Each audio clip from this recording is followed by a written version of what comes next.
E não se engane, o Bitcoin está calminho hoje, mas tem algo muito perigoso se aproximando.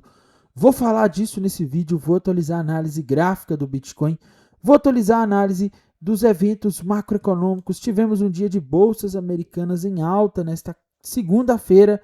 Vou atualizar a análise de sentimento do Bitcoin, análise dos gráficos das principais criptomoedas do mercado.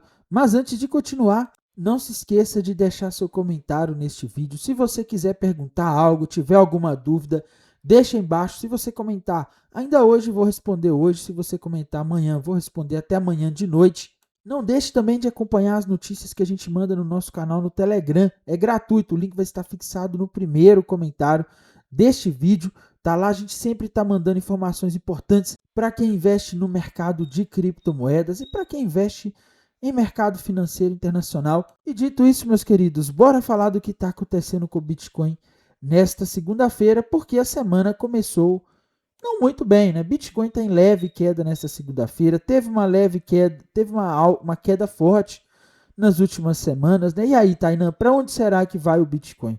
Pessoal, para as próximas horas aí, o que eu estou vendo é uma maior probabilidade de o Bitcoin ficar estagnado nessa faixa de preço aqui entre 65 e os 60 mil dólares, tá? Isso eu já venho falando há alguns dias que é uma faixa de preço em que o Bitcoin está preso desde fevereiro, ele não tem conseguido romper para baixo essa região. Todas as vezes em que ele chega por aqui, ele acaba ficando preso aqui, ele não consegue descer muito além disso. Parece que para os próximos dias, ou talvez até semanas, o cenário mais provável parece ser o Bitcoin ficar andando aqui nesta faixa de preço por enquanto, tá? É o que está mais fácil de identificar. Mas lembrando, tá? Para as próximas semanas, a situação para o Bitcoin não está nada legal. Quando a gente olha ali os tempos gráficos maiores, Bitcoin rompeu para cima um padrão conhecido como cunha ascendente que está projetando o Bitcoin lá na região dos 50 mil dólares, ou talvez no cenário mais extremo, até na região dos 45 mil dólares. Tá? Então a tendência principal segue sendo de baixo. O Bitcoin está se segurando aqui nesse suporte dos 60, mas se acontecer de romper isso, a coisa fica bastante complicada. E, meus amigos, vou falar uma coisa com vocês, tá? Existe um grande risco de esta semana a gente ter um evento que pode fazer o Bitcoin romper para baixo esse suporte dos 60 mil dólares, tá? Esse evento vai acontecer em breve, não é um evento ligado diretamente ao mercado de criptomoedas, é um evento que impacta o mundo inteiro, que são os dados de inflação dos Estados Unidos de maio. Tá? Amanhã, terça-feira, a gente tem venda de casas usadas, não é um dado tão importante, mas quarta-feira, depois de amanhã, a gente vai ter o CPI dos Estados Unidos. O mercado está com uma projeção que eu acho que pode dar ruim, meus amigos. O mercado está esperando um crescimento de 0,3 no CPI, e nos últimos 2 meses esse número veio muito acima disso e muito acima do que era esperado. Tá? Então eu já estou vendo aqui que tem um risco enorme de o mercado se frustrar mais uma vez com esses dados de inflação e o Bitcoin acabar caindo, como aconteceu das últimas vezes em que a gente teve dados mostrando a inflação subindo muito mais do que o esperado. E tem um detalhe importante, muitas vezes o mercado, quando tem um dado importante como esse que pode derrubar as criptomoedas, as bolsas, ele não fica esperando o evento acontecer para vender, tá? Os investidores, no medo, eles vendem antes para se proteger caso as coisas saiam de controle, principalmente agora nas bolsas americanas. Temos muitos investidores que ainda estão no lucro porque as bolsas subiram muitas semanas seguidas sem parar. E aí, se vem algum número desse aqui, eles já ficam preocupados e vendem antes desse número sair, esperam para ver se as coisas vão estar bem ou não, tá? E, meus amigos, é bastante preocupante porque a inflação do CPI no índice cheio foi para 4,2 até o mês de abril.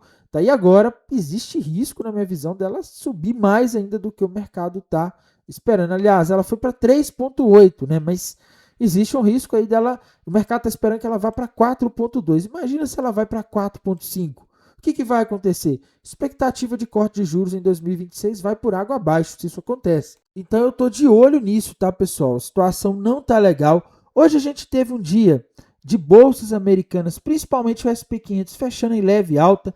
Tá, o SP500 fechou com uma alta hoje de 0,3%, que não é aí uma mega alta, né? Mas comparado à queda que a gente teve na semana passada, É uma leve recuperação, é um mercado se estabilizando numa faixa de preço. E atenção, viu, meus amigos, porque se o SP500 romper a região dos 7.340 para baixo, ele vai perder um suporte importante. Aí a gente pode ver ele caindo bem mais, tá? Esse movimento de alta do SP500 hoje foi um pouco de recuperação de parte das perdas de sexta-feira e também questões aí ligadas à inteligência artificial e também aos sinais que o Trump deu ontem. Ontem, na tarde de domingo, a situação entre Irã e Israel começou a escalar. O mercado ficou com medo dos Estados Unidos entrar no meio de novo e, consequentemente, o conflito acabar durando mais, ficar mais difícil de terminar e o preço do petróleo voltar a subir. Tá? Mas o que aconteceu foi que o Trump sinalizou que ele não está afim de entrar nessa, que ele quer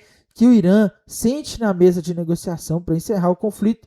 Isso é uma das explicações que ajudou aí as bolsas, tá? Quem está puxando essa alta das bolsas nesta segunda-feira, pessoal, nem é tanto o Dow Jones, é mais o Nasdaq, mais a tese da inteligência artificial. Nasdaq fechou com aproximadamente 1,5% de alta nessa segunda-feira, o que é muita coisa para um índice tão grande quanto o Nasdaq é. E mais uma vez, tá? O que puxou essa alta da bolsa de hoje foi um setor muito específico. A Intel, né, empresa ligada à produção de chips, tá? De chips aí para computadores, né, que acabam sendo muito demandados nesse contexto de inteligência artificial, chegou a subir hoje 11%. Tá? A gente vê que teve uma subida muito forte das ações da Intel nesta segunda-feira, com a notícia de grandes encomendas futuras de chip para inteligência artificial. E isso aí reanimou os investidores com o setor de IA e fez com que o Nasdaq, que é uma bolsa mais ligada à tecnologia, subisse puxando o SP500 para cima. Mas quando a gente olha ali para o Dow Jones, a gente vê que a bolsa mais ligada a ativos reais ficou para trás, tá? Porque ela tem o menor peso das gigantes de tecnologia e o dinheiro voltou a migrar, a fazer uma rotação para empresas ligadas à inteligência artificial e chips, e os setores mais tradicionais ficaram mais fracos. Eu ficaria preocupado com isso, pessoal, porque a gente tem aquela mesma situação. O que está puxando o mercado para cima é a inteligência artificial.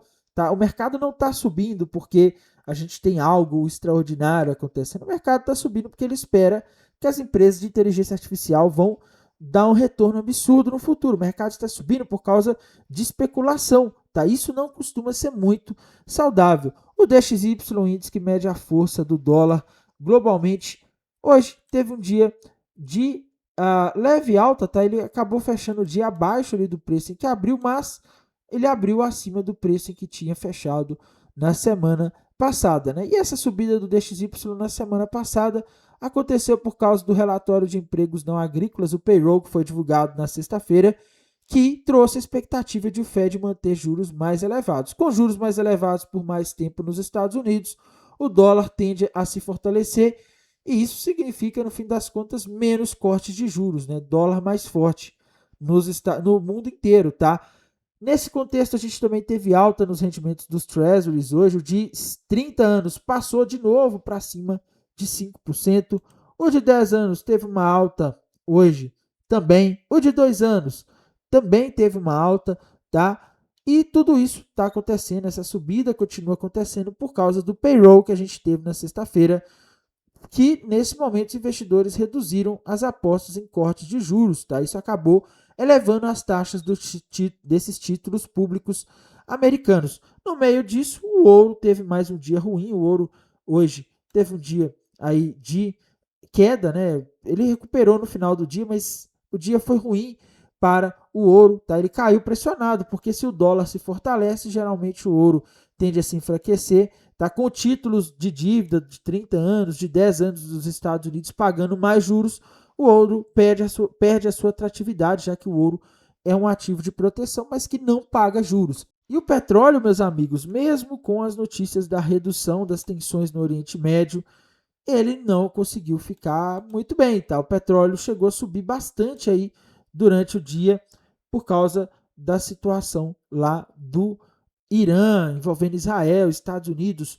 Ontem de noite o petróleo subiu mais, né? Hoje ele devolveu uma parte da alta, mas ainda fechou nesta segunda-feira abaixo do preço em que tinha fechado na sexta-feira, tá? Então, a gente vê o mercado de petróleo bastante estressado, o prêmio de risco geopolítico está mantendo aí no preço do petróleo, e o Bitcoin ele acompanhou uma parte do dia o maior apetite a risco e tal, mas acabou fechando aí mal, né? Acabou fechando mais fraco nesse dia, um pouco confuso aí para o mercado. O mercado está olhando mesmo para a inteligência artificial no momento. Mas como eu disse, pessoal, quarta-feira pode tudo mudar de uma hora para outra. A gente pode ter uma reviravolta, já que esses dados de inflação dos Estados Unidos podem mexer muito com os mercados. A gente também não pode deixar de falar da situação ah, da análise de sentimento do Bitcoin.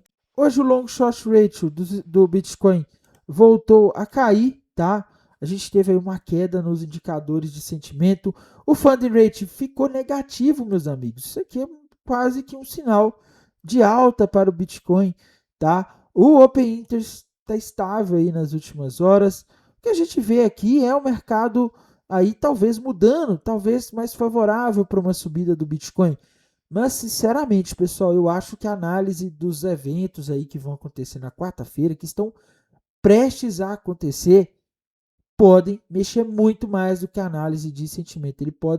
Esses eventos podem mudar de uma hora para outra todos esses indicadores que a gente está vendo aqui. Tá? Então, os indicadores estão começando a apontar uma maior possibilidade de alta, mas tudo isso aqui tem um pouco de dúvida. Em termos de análise dos gráficos das principais criptomoedas, meus amigos, a gente vê que o dia ele foi morno também para a maioria das altcoins. Tá? A gente não teve movimentos absurdos aí acontecendo nos gráficos aqui, né, por exemplo, o gráfico da Ethereum hoje teve um dia mais calmo, sem grandes movimentações, mas não se enganem, tá? Porque a tendência para Ethereum para os próximos dias continua sendo de buscar a região ali dos $1.100.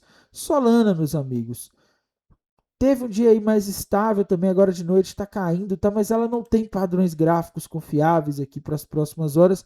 Mas lembrando, para os próximos meses, para as próximas semanas, a gente vê aqui que a Solana está numa situação meio assustadora, né? Ela tem um topo duplo gigantesco para os próximos meses, com alvo na região dos $40. Então a Solana ainda tem muito espaço para cair, tá? Token Wave, meus amigos, está se segurando ali na região dos $60, mas atenção, se ela romper ali a região dos 40 para baixo, ela também vai formar um topo duplo gigantesco. Token Hype da corretora Hyperliquid subiu hoje, né, pessoal? Aquele cenário do ombro, cabeça ombro que eu comentei com vocês que ela precisava romper para formar, ela poderia formar padrão de baixa ou de alta, né? Acabou que ela rompeu para cima a região de resistência ali dos $61 e com isso ela acabou formando ali um ombro, cabeça, ombro invertido. Se a gente fizer aqui uma projeção de alvo para ela, a gente vê alvo para ela já atingido, tá? O alvo estaria na região dos 65, já bateu esse alvo, então não tem aí muito espaço para subir mais, já está até devolvendo aí uma parte dessa alta, tá? Então muito cuidado, porque ela não está com fôlego para subir muito nesse momento. Avax caindo agora de noite, tá? O gráfico da Avax segue aí bastante complicado, porque ela rompeu para baixo ali, uma região de suporte que era a região ali dos $9, $8, e o alvo para ela agora está na região de 1,23, tá? Mas é um alvo que eu acho que ela vai demorar muito ainda para bater, coisa de meses, mas o gráfico está apontando para isso. Chainlink, meus amigos, também teve um dia mais calmo, né? Uma alta um pouco mais fraca, mas a tendência para Chainlink continua sendo buscar aí nas próximas semanas ou meses a região ali dos $6. XRP também está estável aí nas últimas horas, nos últimos dias, depois de ter batido ali na região de suporte. Token NIR, meus amigos, andou subindo ontem e hoje, né? Mas o alvo para ela continua lá na região de 1,66. ADA Cardano estagnou ali no alvo próximo dos 17 centavos, o alvo daquele triângulo descendente, mas infelizmente para os próximos meses a tendência para Cardano é derreter e muito, tá? Porque ela rompeu para baixo um topo duplo gigantesco no gráfico mensal com alvo lá na região dos 3, 4 centavos de dólares, tá? Token Tom, meus amigos, Token Tom também tá caindo agora de noite, né? Mas Token Tom, na minha visão, rompeu para baixo aí nos últimos dias uma bandeira de baixo com alvo lá na região próximo de $1. Token Tron está se segurando no suporte dos 32 centavos. Dogecoin bateu ali no alvo ali na região dos 7 centavos e voltou a subir, mas ela não tem padrões gráficos muito claros aqui, tá? Então, situação da Dogecoin segue complicada. Pendle, meus amigos, gráfico da Pendle também está estável aí, sem grandes novidades por enquanto. Sui, gráfico da Sui segue naquela mesma situação, rompeu para baixo um gigantesco topo duplo com alvo lá na região dos 40 centavos, tá? E temos que falar aqui também da Zcash, né? Criptomoeda importante para o mercado, que hoje teve um dia aí de leve alta, né? Subiu mais de 4%, mas não se enganem, pessoal, a situação da Zcash é ruim, tá? Zcash está subindo aí, se recuperando da queda de semana passada, mas ela virou de uma tendência de alta para uma tendência de baixa depois desse evento. Tá? Então a situação da Zcash, da maioria das criptomoedas, não é boa. E hoje tem uma criptomoeda aí que está entre as 200 maiores do mercado cripto que simplesmente colapsou. Né? O token Humanity, né, da Humanity Protocol, está caindo hoje, nesta segunda-feira, algo em torno de 90%, meus amigos. Só na segunda-feira caiu 86%, e agora de noite abriu o gráfico diário, já está caindo mais 23%, tá? Olhem que loucura. Essa criptomoeda estava subindo com tudo aí durante os últimos dias, estava subindo com uma força absurda. E tem gente falando que é hacker, que é alguma coisa assim, mas sinceramente, sabe o que eu acho? Isso aqui, essa alta foi artificial, moeda concentrada na mão de poucos investidores. Eles deixam de vender, criam uma escassez artificial. Quando o preço sobe, eles despejam os tokens em cima dos pequenos investidores que compram aqui achando que descobriram a criptomoeda do futuro, tá? Então, mais do mesmo aí na minha visão. Análise gráfica aqui praticamente não existe, tá? Isso aqui é pump and dump descarado, mercado aí manipulado, perigoso. E no mais, meus queridos, vou mantendo vocês atualizados aqui pelo canal do YouTube. Desejo a todos uma excelente noite de segunda-feira, uma excelente semana e bons negócios. Até mais. Tchau, tchau.